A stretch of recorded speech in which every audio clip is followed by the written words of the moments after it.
At the moment, what we have in the region, or what's going on in Egypt, we have two camps. A camp that's calling for democracy and social justice, which are the people. And we have a camp that is afraid of the spirit, is afraid of the demands of the people, which is led by Netanyahu, Israeli Prime Minister, who asked Western governments to stop pressuring Mubarak. We have the likes of Mr. Biden, who thinks that Mubarak is not a dictator, but rather an ally who served the US interests for many years. And we have Mubarak and other Arab dictators. Okay. This is how I see things on the ground from what I've been following and what I've heard from people back home and the communications that I received. There are two other points that I'd like to talk about. It's like a quick comparison between the coverage of these events in the Arab media and in the US media. Okay? The Arab media has paid a lot of attention to what's going on. Al Jazeera played a major role in actually preparing for this, for what happened in Egypt. I was in Egypt when the uprising in Tunis took place. People were glued to the screens of Al Jazeera. They did an excellent job in covering it. When Ben Ali fled, I was on the street. I received a call, someone congratulating me that Ben Ali fled from Tunis. I started calling people. And it seems from my, when I started to follow the news, that Arabs from the Gulf to the ocean were following this, and everyone congratulated herself and himself on what happened in Tunis. The same is going on now with Egypt. And here, this is like some Arabs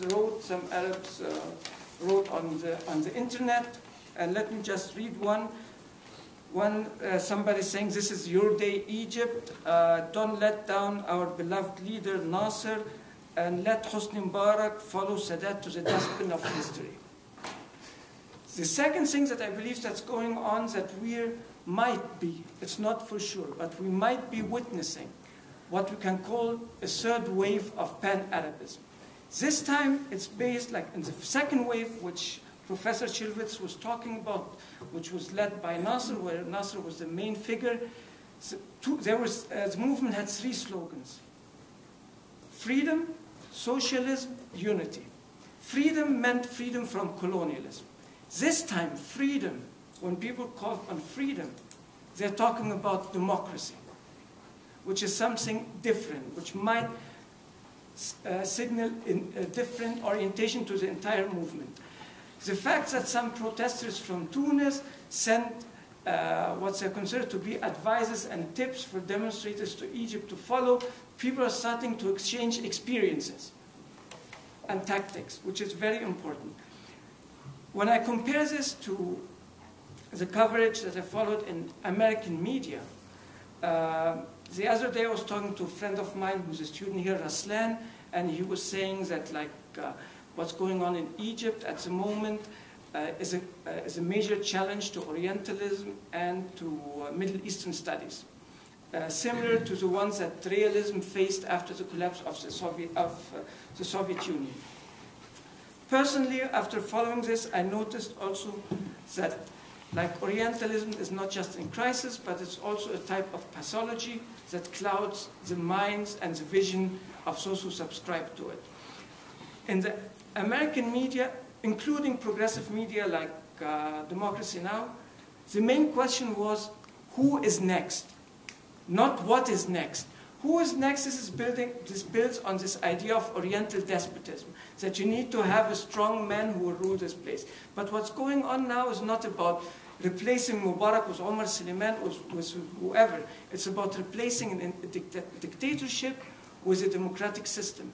People are talking, like Bolton, Ambassador Bolton is talking about the Islamists, the Muslim Brotherhood, waiting in the wings. Once again, it's not about irrational Arabs or Muslims who are going to go create instability. All the talk is about instability. That the rise of Islamists or Pan-Arabists to power would create instability. No. Those are people who are calling for freedom and justice. Also, everyone is focusing about how this would influence Israel. So again, the West is put at the center, while the people who are dying on the streets, who are making this possible, are pushed to the margins. No one is talking about their interests. No one is talking about their aspirations. It's all about Israel's insecurity. What results will this have on the US? Is it a crisis? Everyone's talking about it as a crisis. But for the people of the region, it's a moment of hope. What will be the outcome? Who knows? It's still too early to tell. It's only the people on the streets, not just of Tahrir, but also in Mahalla, in Suez, the Bedouins in Sina, who took over police stations using machine guns and RPGs and everything. It's a movement of an entire people. Thank you.